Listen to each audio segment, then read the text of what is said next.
Hello friends, ओम नमः शिवाय। आज का हमारा टॉपिक है interdisciplinary nature of analytical chemistry. ठीक है, तो इंटरडिसिप्लिनरी नेचर का मतलब है कि role of analytical chemistry on the various field of science और interaction of analytical chemistry on the various field of science.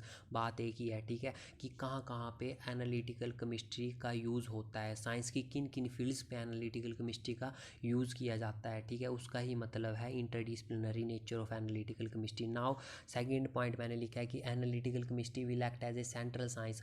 Now अब देखो, साइंस की लगभग जितनी भी फील्ड्स हैं, चाहे वो एग्रीकल्चर साइंस हो या मेडिकल साइंस हो या फिर आपकी फार्मास्यूटिकल साइंस है, फूड साइंस है, जो भी है, ठीक है, तो जहाँ जहाँ पे भी एनालिटिकल केमिस्ट्री का यूज़ होगा, लगभग सभी फील्ड्स पे साइंस की एनालिटिकल केमिस्ट्री का यूज़ होगा। ठीक है, तो दैट्स वाई एनालिटिकल केमिस्ट्री क्या करेगी, सेंट्रल साइंस का रोल प्ले करेगी कि ये हर एक साइंस की फील्ड पे क्या हो रही है, यूज़ हो रही है, अपना रोल प्ले कर रही है। ठीक है, अब नाउ कैसे यूज़ होगी ये हम यहाँ पे स्टडी करेंगे। देखो, सबसे पहला जो फील्ड है साइंस की जहाँ पे यूज़ होती है वो है एग्रीकल्चर साइंस। एग्रीकल्चर, अब एग्रीकल्चर पे कैसे यूज़ होगी, देखो एग्रीकल्चर पे फॉर सोइल एनालिसिस। अब देखो सोइल एनालिसिस क्यों करेंगे आप, देखो सोइल एनालिसिस इसलिए की जाती है कि आप क्या करें, जब सोइल की एनालिसिस करें तो सोइल के एनालिसिस को चेक करके आप उसकी आइडेंटिफिकेशन कर लें कि इस नेचर की सोइल है। ठीक है, इसमें इतने अमाउंट का अगर इस लेवल का फर्टिलाइज़र डाला जाए तो इसमें जो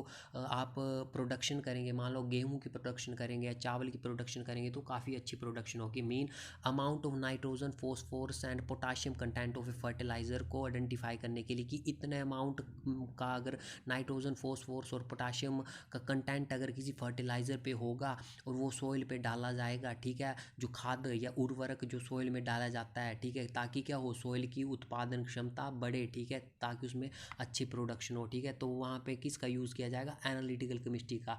कि एनालिटिकल केमिस्ट्री क्या एनालाइज करेगी कि उस सोइल की करैक्टरिस्टिक्स को एनालाइज करेगी और देन आफ्टर बताएगी कि इसमें इतने अमाउंट का जो एनपीके का मतलब है नाइट्रोजन, फॉस्फोरस और पोटाशियम का कंटेंट का फर्टिलाइज़र डलेगा तो इसकी उत्पादन क्षमता बढ़ेगी। और सेकंड तो बोल ही सकते हैं कि वैल्यू फर्टिलाइज़र, मतलब कि किस क्वालिटी का वैल्यू का फर्टिलाइज़र डाला जाएगा तो उसमें जो सोइल की जो है उर्वरकता जो होगी, जो उसकी उत्पादन प्रोडक्शन करने की क्षमता है वो बढ़ेगी। ठीक है, तो वहाँ पे एनालिटिकल केमिस्ट्री यूज़ होगी। ठीक है, अब second food science. Food science पे कैसे होगी, क्वालिटी ऑफ फूड।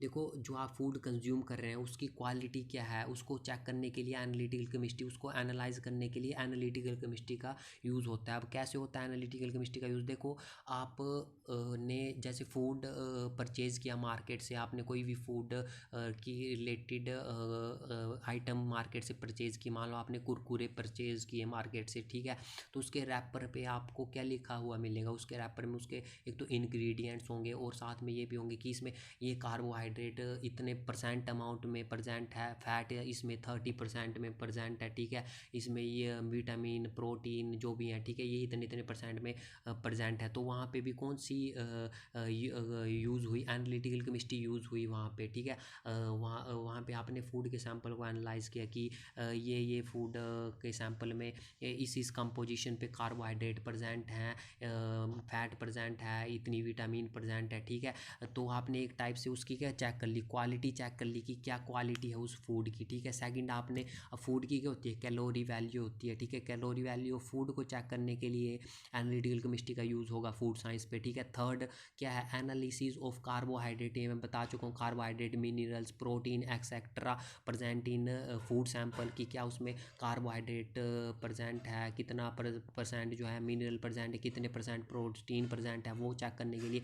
फोर्थ है, by using analytical chemistry we can determine the presence of pesticides present in the food item because they are harmful. जो pesticides होते हैं ये हार्मफुल होते हैं। ठीक है, तो अगर ये प्रेजेंट होंगे फूड में, ठीक है, तो फूड क्या हो जाएगा हमारे लिए, अगर हम उस फूड को कंज्यूम करेंगे तो हमें कई सारी डिजीज़ लग सकती हैं, ठीक, कई सारी बीमारियां लग सकती हैं। ठीक है, तो एनालिटिकल केमिस्ट्री वहाँ पे भी यूज़ होगी कि उस फूड सैंपल को एनालाइज करेगी कि कहीं इसमें कोई पेस्टिसाइड तो प्रेजेंट नहीं है। ठीक है, देन आफ्टर अगर पेस्टिसाइड कोई प्रेजेंट होगा तो हम उसमें क्या डाल देंगे, कोई प्रिजर्वेटिव, फूड प्रिजर्वेटिव डाल देंगे, ठीक है, ताकि क्या हो, वो पेस्टिसाइड से जो आपका फूड है वो क्या हो जाए, मुक्त हो जाए उससे, मतलब उसमें कोई भी पेस्टिसाइड ना बचे और वो खाने योग्य हो जाए, ठीक है।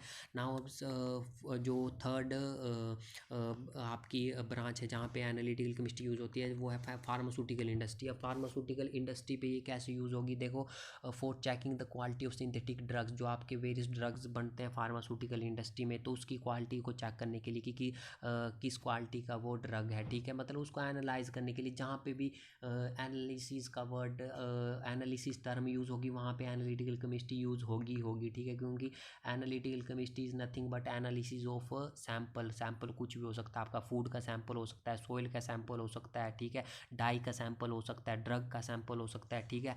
अब फोर्थ फील्ड है जहाँ पे एनालिटिकल केमिस्ट्री यूज़ होती है वो है मेडिसिन। अब मेडिकल साइंस पे कैसे यूज़ होती है, मेडिकल साइंस पे इस वे में यूज़ होगी, analysis of blood sample and urine sample for checking of disease. देखो, अब मान लो आपको कोई डिज़ीज़ है, ब्लड रिलेटेड डिज़ीज़ है, ठीक है, आप चले गए हॉस्पिटल पे, ठीक है, वहाँ पे हॉस्पिटल वाले क्या करेंगे, डॉक्टर क्या करेगा, आपका क्या ब्लड सैंपल ले लेगा, ठीक है। अब उसने आपका ब्लड सैंपल ले लिया, देन आफ्टर वो क्या करेगा, वो ब्लड सैंपल लैब पे जाएगा, वहाँ पे वो क्या होगा, लैब जो वहाँ पे एनालाइज करने वाले होंगे वो ब्लड सैंपल की एनालिसिस करेंगे, ठीक है। देन आफ्टर वो चेक करेंगे कि आपको कोई डिजीज़ तो नहीं है, तो ब्लड सैंपल की एनालिसिस करके आपकी का पता लग जाएगा कि आपको कहीं कोई ब्लड रिलेटेड डिजीज़ तो नहीं है, ठीक है। तो वहाँ पे भी क्या टेक्निक यूज़ होगी, एनालिटिकल केमिस्ट्री की टेक्निक यूज़ होगी, मीन एनालिटिकल केमिस्ट्री वहाँ पे यूज़ होगी, ठीक है। एंड फिफ्थ आपका मेटलर्जी इन द सेंस कि मेटल इंडस्ट्री पे एनालिटिकल केमिस्ट्री कैसे यूज़ होती है। देखो, अब मेटल इंडस्ट्री पे मान लो आपका कोई भी मेटल जो है प्रोड्यूस हो रहा है, मान लो स्टील आपका बन रहा है, ठीक है, किसी मेटल इंडस्ट्री पे, तो स्टील बन रहा है, तो मैंने यहाँ पे लिखा है for example the production of steel in the metal industry with the help of analytical chemistry we can adjust the concentration of element such as carbon, nickel, फिर नेक्स्ट आएगा आपका chromium to achieve the required hardness, ductility and corrosion resistance. देखो, अब आप analytical chemistry जो है metal industry पे इस वे से यूज़ कर सकते हैं, जैसे आप स्टील की प्रोडक्शन कर रहे हैं, तो आप किसी चीज़ की प्रोडक्शन कर रहे हैं, तो अगर आप उस जैसे स्टील की प्रोडक्शन कर रहे हैं तो उसमें कितने अमाउंट पे जो है निकल, क्रोमियम और आपका नेक्स्ट था आपका कार्बन, ये तीनों चीज़ें कितने अमाउंट पे डलें ताकि जो आपका स्टील बने वो क्या हो, उसकी हार्डनेस अच्छी हो, ठीक है, और डक्टिलिटी अच्छी हो एंड कोरोजन रेजिस्टेंस हो, ठीक है। तो वहाँ पे भी क्या टेक्निक यूज़ होंगी, एनालिटिकल केमिस्ट्री की टेक्निक्स यूज़ होंगी, ठीक है, वहाँ पे, ठीक है, तो वहाँ पे एनालिटिकल केमिस्ट्री यूज़ होगी, एक बात बोलने की है, ठीक है। एंड सिक्स्थ है आपकी एनवायरमेंटल साइंस। अब एनवायरमेंटल साइंस पे कैसे यूज़ होगी, देखो, analytical chemistry can be used in the quantitative analysis. मैंने बता दिया आपको टर्म, क्वांटिटेटिव एनालिसिस का मतलब होता है कि कितनी क्वांटिटी में कोई कंपोनेंट किसी सैंपल में प्रेजेंट है, वो दो उस एनालिसिस को बोला जाता है quantitative analysis of air, water and soil sample to determine and monitor the level of air pollution, water pollution and soil pollution. Environmental science है, इन्वायरमेंटल साइंस पे बेसिकली एयर आएगी, सोइल आएगी, ठीक है, वाटर आएगा, ठीक है। तो एयर का सैंपल हो या वाटर का सैंपल हो या सोइल का सैंपल हो, इनकी जब एनालिसिस की जाती है तो एनालिटिकल केमिस्ट्री की टेक्निक्स यूज़ की जाती है, मीन यहाँ पे एनालिटिकल केमिस्ट्री यूज़ की जाएगी, ठीक है। तो क्यों की यूज़ की जाएगी, ताकि हम एयर में क्या, एयर में पोल्यूशन लेवल इतना बढ़ रहा है, ठीक है, तो एयर में पोल्यूशन चेक कर सकें, वाटर पोल्यूशन चेक कर सकें या सोइल पोल्यूशन चेक कर सकें, ठीक है। नेक्स्ट है आपकी इन जियोलॉजिकल साइंस। जियोलॉजिकल का मतलब होता है स्टडी ऑफ अर्थ, ठीक है। Analytical chemistry can be used for the study of earth also, ठीक है। स्टडी ऑफ अर्थ कैसे, basically the rocks and fossil, जो आपकी आप देखते होंगे कि अर्थ में कितनी बड़ी बड़ी चट्टानें हैं या फॉसिल्स हैं, ठीक है।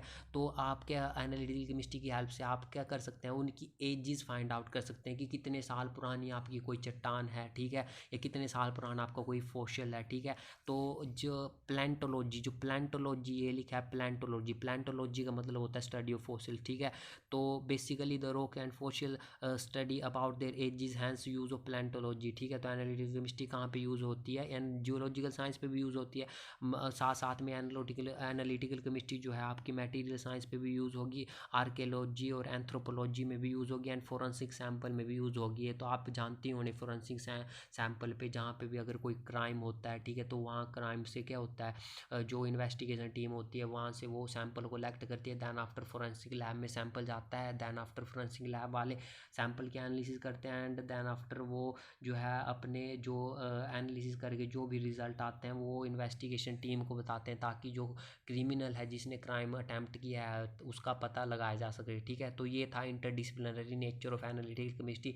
फिर से एक बार बता देता हूँ, इंटरडिसिप्लिनरी नेचर का मतलब है कि कहाँ कहाँ पे एनालिटिकल केमिस्ट्री यूज़ होती है साइंस की वेरियस फील्ड्स पे, ठीक है। अब मैंने आपको एक टर्म भी बोली थी कि analytical chemistry will act as a central science. अब कैसे सेंट्रल साइंस, देखो ये है आपका एनालिटिकल केमिस्ट्री, देखो ये है एनालिटिकल केमिस्ट्री, ठीक है। अब देखो ये केमिस्ट्री में भी यूज़ हो रही है, केमिस्ट्री में तो यूज़ होगी, साथ में ये बायोलॉजी में भी यूज़ हो रही है, मेडिकल साइंस पे देखा हमने यूज़ हुई, इन्वायरमेंट में अभी अभी देखा कि यूज़ हुई, एग्रीकल्चर में देखा कि यूज़ हुई, ठीक है, जूलॉजी में देखा यूज़ हुई, सोशल साइंस पे यूज़ हुई, मेडिसिन में यूज़ हुई, इंजीनियरिंग में यूज़ हुई, एंड मटेरियल साइंस पे यूज़ हुई। That is why the analytical chemistry will act as a central science, or we can say that analytical chemistry is a central science. Thank you.